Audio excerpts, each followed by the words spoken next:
much every one of these has a couple on it at least. See, what called my attention to it is I was looking at some of these new ones here. See, my assumption was with some of these, they'd gotten banged up. Right. But if you look at these... No, they're not. They're not banged up. They've been chewed. Yeah, and you see the black eggs on there? Yep. And what really caught my attention was these brand new ones here that have never been banged up, have never been bumped into or anything else, and they've got damage.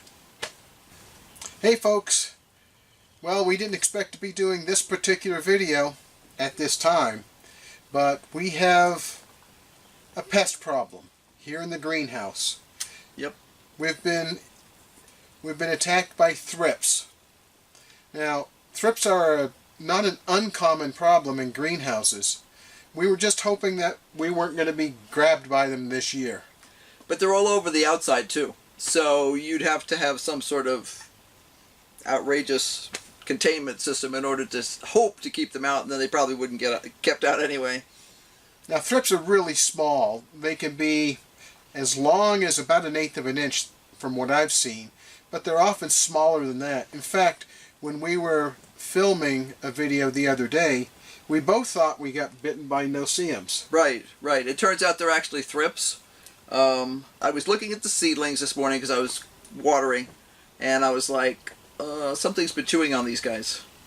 So I had to look really closely, and I'm like, okay, wow.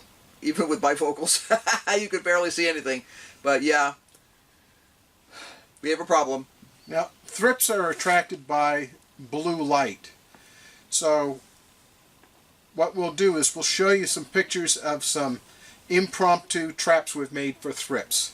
Right. All we did was we used some blue painter's tape, and then we treat it with some special stuff. Yeah, olive oil. And all it does is it makes them stick to the tape. And of course you can get in various control insects, but to be honest, we were hoping to try and avoid that, and even if we did decide to get some, it's going to take a while to get here.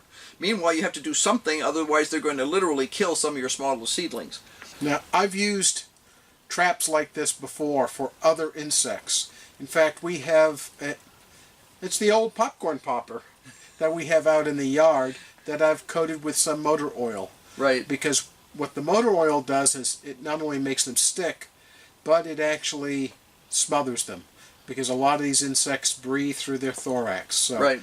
So it's another way of getting rid of those insects. It's just one of those things you have to do. Right. So as soon as I found out that I could use blue sticky traps, I got my painter's tape. Henry said, why don't you just use olive oil on it? That way we don't have to worry about anything funky with the plants. And I just started hanging. So we're very decorative now. We've got these little blue strips all over. And what's cool is every single one of them has multiple bugs stuck to it. And they're all thrips. So I'll get a close-up. I have a close-up lens I can use on my phone.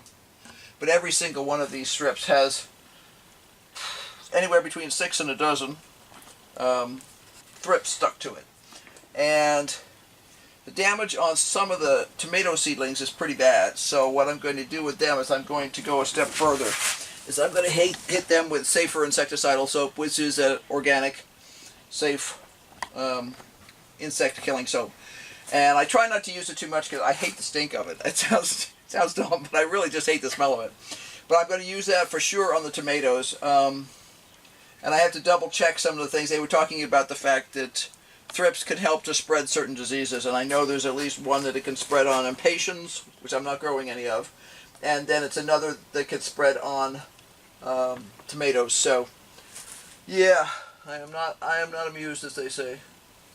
But there's quite a bit of damage on some of these seedlings, so we got to take care of it now. Otherwise, we're going to be back to square one and needing more seedlings again.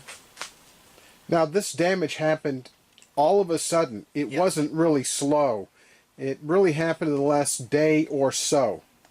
I would say the last 48 hours. There were a couple of plants that I noticed on the Gomphrena that there were some marks, and I assumed it was because they've been moved around a lot, and sometimes you whack them with the plastic and stuff like that. And I thought, well, I just may have been a little too careless, or maybe they were a little wet and got sunburned or something like that. But this morning when I came out here and I noticed that plants that have been perfectly fine and have never been whacked with anything because they're brand new had yucky sections to them that had these stupid little bugs on them.